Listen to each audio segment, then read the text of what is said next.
Rodney, you conduct group meetings and then you offer unlimited one-on-ones. How do you possibly scale something like that? Yeah, well, it's challenging. I think technology is very important. Communicating with the HR team and gaining their trust and confidence is very important.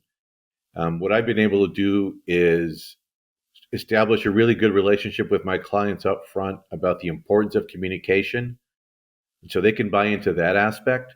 But at the same time, working with all the technology that is out there to have, if you have a client that has a high concentration of white collar workers, for example, they all have email addresses. You can send them, the client can send them a link where they can just ping into my schedule, and we can set up a time to talk phone or virtually during a Zoom call. So the technology really, really helps that component a lot. Is it a lot of prodding, or do people sign right up? Yeah, interestingly, in the new virtual world that we've been in over the last 2 years, the demand has increased tremendously. I think more people, you can have more honest conversations with people that are working from home. They will schedule more time because they're at home. They don't have to be back at their desk, so to speak. And at the same time, there's more flexibility because it's no longer Rodney sitting in the lunchroom for 2 hours or 3 hours. It's let me know if this Tuesday or next Wednesday is a better time for you. So I think that people just having more time with themselves at home has allowed them to think about other things besides just work, work, work. And now this retirement conversation is more robust and it's more honest and it's longer. So we usually have a 30-minute conversation with most of the participants. That's great. So now they're conducted in both English and Spanish, and you're bilingual, and that's one of the reasons that you got into the industry, but with a major financial services carrier. Is that correct? Yeah, that's correct. I think the bilingual aspect was probably the most attractive component because I didn't have, my financial background was limited. I was 24 years old, so the fact that I was bilingual and had a little bit of financial background was helpful enough. I got a lot of training back in the day, and I think that was helpful.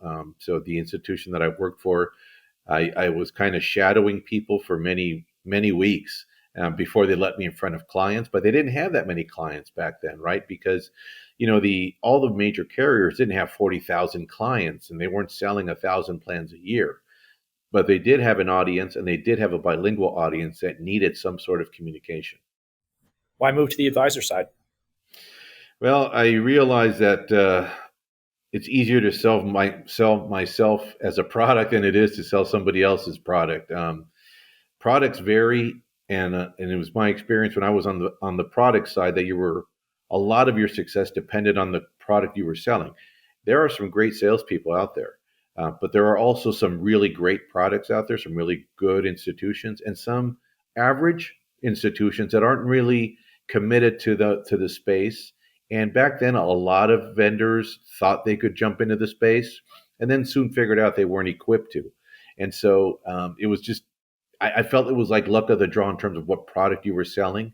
And the really strong products back then, those wholesalers weren't moving, right? They were having a lot of success selling a really good product with a lot of momentum. So there wasn't a lot of openings back then for the really top providers. Understood. Now, one of the things that caught our eyes is that you tripled the employee deferral rates, some of employee deferral rates over the course of 5 years. How do you do something like that? That took a lot of where time. they're coming from, or? Yeah, no, I mean, that took a lot of time.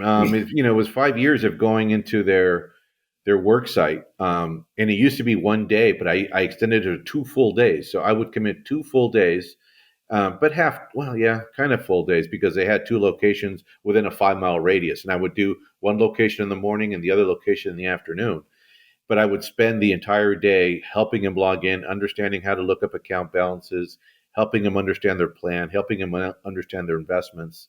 And it also coincided with a bull market. So I can't take all the credit for it, right? The fact that their statements were getting bigger and bigger every quarter because they talked to the 401k guy was just a good result for me. And it was good timing.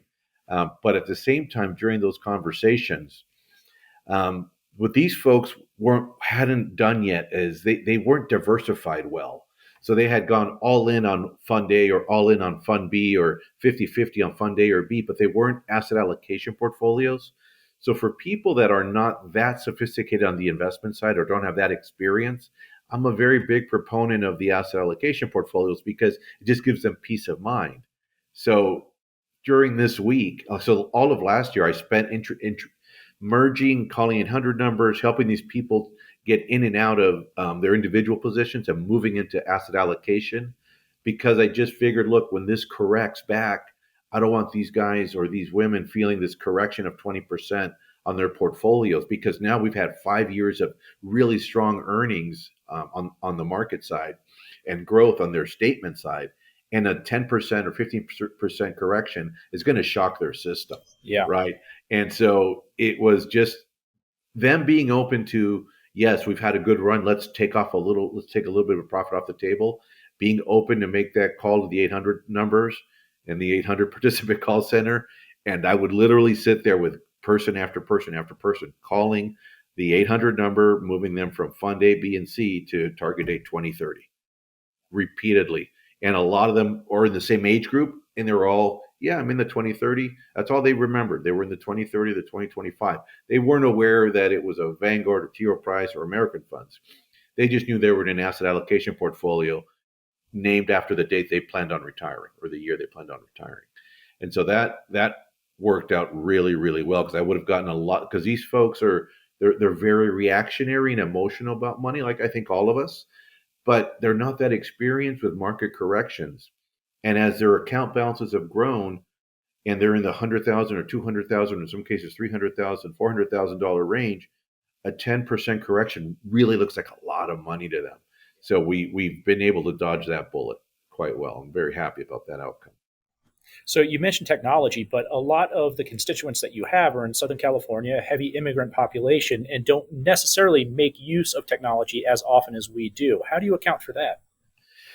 They all have phones. They don't all have computers, but they all have smartphones now. I think the smartphone world has really opened up the opportunity for those folks because I've done one-on-ones. I've logged into an app with them now. So now they all have a phone they can just show me. And so it does. So there's a better protocol there because we can call and get them registered online. I mean, over the phone with the app, with a password. There's that two-factor authentication. They're kind of used to that stuff now. And when I look at their apps, they're somehow translated in Spanish, and it's great, So I think the technology space has done a great job with translation type tools and apps that help this community be able to have just a better understanding of just everything that's available on their phone. They don't all have computers. Most of them have email addresses, most of them, but the thing they all have is a smartphone, which it speaks to why Apple is Apple. It's really what it does. It speaks to their profits on the Apple side. Understood. So give us a case that really stands out and that you're really proud of when you really just knocked it out of the park for a plan sponsor and plan participants.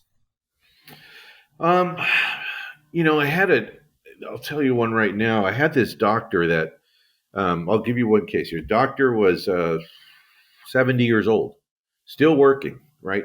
Doesn't want to give it up yet, wants to work. And he had 2 years ago had a lot of money in a fixed account and bonds. And I said, I know you're older, but I asked him about his life expectancy. I said, you could probably put a little, and he had money elsewhere, right? That's the other part with doctors. They got money in other places. They have a lot of wealth.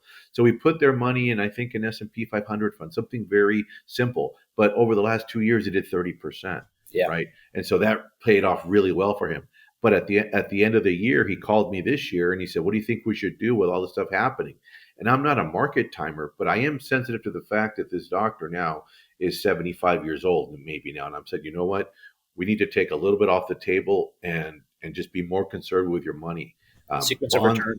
Yeah, and we got to take that off. You're too old, for us to keep this going. And that worked out well also. So he's obviously very happy. And I always just like having conversations with him because he's easygoing and that helps. But he's also very thankful and appreciative of the conversation we've had. Now, a lot of this stems from, and I don't think I've shared this with you before, but my dad worked at a company for 30 years, maybe 35, the same one, a 401k and a pension plan. But every time I looked at his 401k, all his money was in the fixed account. And that might just be who my dad is, right, to this day.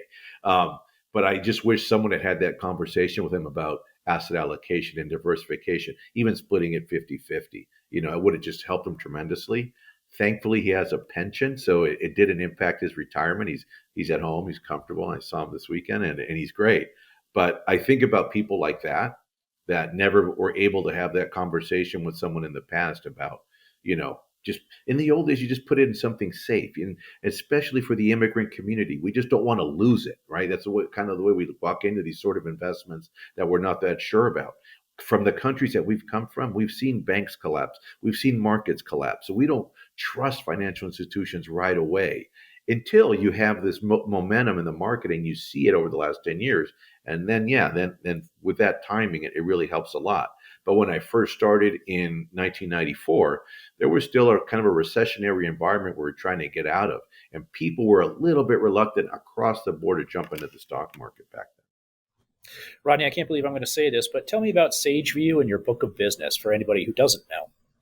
Oh, thank you. Yeah, SageView's great. They welcomed me with open arms about 7 years ago, and they basically, we have 100 and well, close to now 200 employees. We're in 24 states, all the major markets, and they hired me and said, grow your book responsibly, and they gave me the latitude to direct how that worked out. So yes, they wanted me to get assets and get some clients right off the bat, right? And so, but since our owners, I can say they're kind of still in the game, so to speak. They understand that it just doesn't happen overnight. So they gave me some flexibility and timing to grow the book of business. But once you grow to a certain size, they really do focus on the retention of it. So it's the first company I've worked for where retention is equal to growth. They really do care about that. They do realize how hard it is to try to get another $50 million client or so, as opposed to losing one is just so painful. But our book spans all sizes, right? So we have clients that have, on occasion, I'll take up a startup client just because I want to help them get off the ground and get the plan going, and charge them a minimal fixed account fee because I can't make any money off the percentages. It doesn't work mathematically to pay a broker 1% with zero assets, right? So you have to just charge them a fixed fee and say, can you swing it? If you can't swing it, I understand. I'll help you up until point X, and then I have to, kind of step away. And then we also have some large $100 million clients, and my largest client's close to $1 billion. But we try to treat them all the same, and it's hard to do that sometimes, but we just try to do that as best we can. But they love the fact that we care about it. They love the fact that I do so much of this participant work, because it does buy a certain amount of trust and loyalty with our client and with our brand as well. Understood. Rodney Balbuena, that's exactly what we needed. Thank you so much for joining us. I do appreciate it. Thank you, John. Great job. Thank you so much. Really appreciate it.